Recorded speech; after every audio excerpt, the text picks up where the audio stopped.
ప్రియమైన మిత్రుడు వాసుదేవరావు గారు శ్రద్ధాంజలి ఘటించి ఈ వార్డులో గడప గడప కార్యక్రమం మొదలుపెట్టడం జరుగుతుంది. వాసుదేవరావు గారు ఈ వార్డులో ఎనలేని సేవలు చేశారు.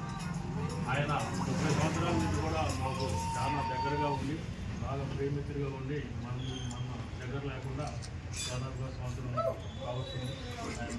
కాబట్టి ఆయన గుర్తించుకొని ఆయన జ్ఞాపకాలను ప్రశ్నించుకొని వార్డులో మీరందరం కూడా ఆయన ఆత్మకి శాంతిగా ఈ వార్డులో బాగా మెజార్టీ కాంగ్రెస్ పార్టీని తీసుకొచ్చి ఆయన ఆత్మకి శాంతి చేకూర్చాలని చెప్పి అందరిని కూడా కోరుకుంటూ మరి ఇక్కడ ఉన్న వాళ్ళందరూ కూడా నాకు ఇంకా వేరే 19వ వార్డులో కూడా తిరగాల్సిన బాధ్యత ఉంది. పైగా మా మండలం కూడా నేను చూసుకోవాల్సిన బాధ్యతలు ఉన్నాయి. కాబట్టి నేను కూడా ఏదో ఒక రోజు 2 రోజులు నేను అటెండ్ అవుతాను. మిగతా రోజులు నాకు వేరే కార్యక్రమాలు ఉన్నాయి. కాబట్టి మరి ఇక్కడికి వచ్చిన వాళ్ళందరూ కూడా ముఖ్యులే. కాబట్టి అందరూ కూడా ప్రతి ఇంటికి కూడా వెళ్ళి ప్రతి ఓటు కూడా చాలా ముఖ్యమైనదిగా భావించి ఈసారి తప్పనిసరిగా మరి పద్మావతి గారిని అత్యధిక మెజారిటీతో గెలిపించాలని చెప్పి 26వ వార్డు ప్రజలందరూ